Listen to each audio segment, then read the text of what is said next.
I'm an African and I'm from Nigeria, and actually I came here to study Masters and PhD. Most of my schooling was done in Africa, and I actually started my studies right from a very young age. And from high school, I went to the university where I studied geology. I like the city a lot because it has everything I can ever imagine a city should have. So I love the culture, I love the history, which is very, very rich. From time to time, I read a lot of books, a lot of inspirational books, and I love listening to motivational speakers.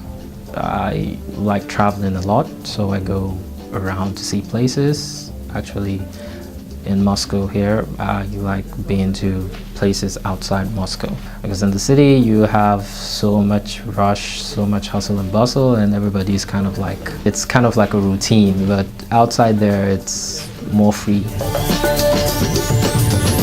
My teaching experience started when I started working at an international school here in Moscow. I worked with several international schools.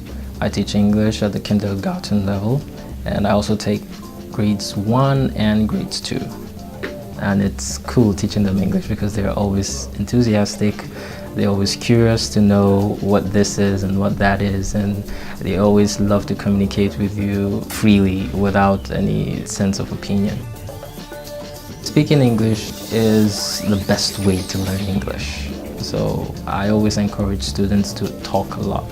It doesn't matter whatever mistakes you make, because I can remember when I was learning Russian, what took me away from every other student in the class was actually the fact that I speak a lot. So I always ask questions a lot, and I always want to know what this is. Even if I've heard it once before, I try to ask the teacher again to kind of like, so I feel it's interesting when you're trying to ask, because that curiosity makes you to know more and to understand better.